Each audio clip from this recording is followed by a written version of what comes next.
When Lou started the Lou Conte Dance Studio, people urged him to start some sort of performing group. And he would always say, how do I start a company if I don't know who we're performing for? So Barbara Cohen wanted to begin a program to go into senior citizen centers, and she thought Lou would be the perfect person to put that program together. And he said, okay, now we know who our audience is. We carried a tape recorder, we carpooled, and we swept the performance area before we did our performances. We washed our own costumes. We got paid $10 when we did a performance. So that's where we started, and we ended up, when I left the company, I did my final performance at the Civic Opera House. It's not a company that came right away with all this big funds coming to support the growth of a new product. It was because the performances were entertaining, we sold out performances. And you got people who were excited to come see you. And then more performances came along.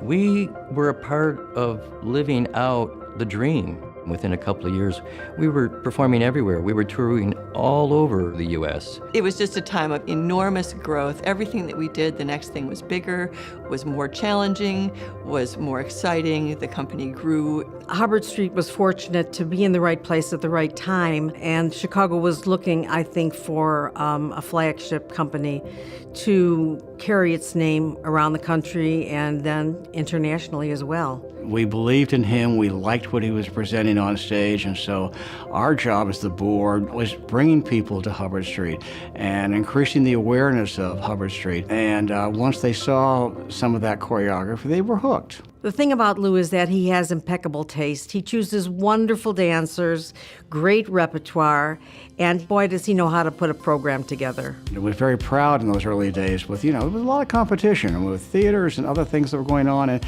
limited dollars, but to bring people to something where they had fun. It made the fundraising a lot easier.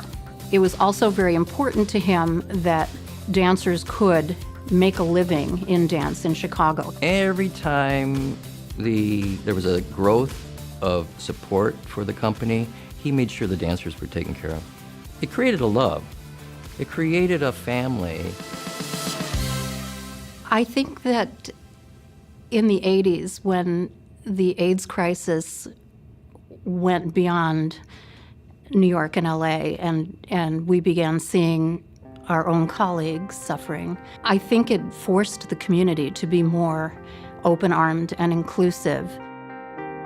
Harriet Ross called us, and she asked us if we would be willing to donate our time and dance, and there was just no doubt that we wanted to be part of it. The start of Dance for Life was such a grassroots effort. I remember being at that first performance and it feeling like we had this huge, great thing that was happening, and to see how it's grown, and there's wide support that's outside of the dance community, that people have seen this group of people come together the way they have. We are really proud that the company has continued to be part of Dance for Life every year, and that the dancers especially have remained loyal to it and to its history.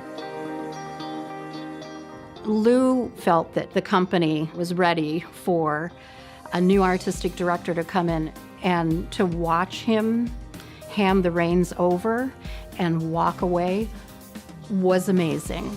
He was at a point where he could hand that company over and know that there was a legacy there and that the company would continue and would flourish. Having the name of Hubbard Street on your resume is an enormous gift, and that's really because of Lou.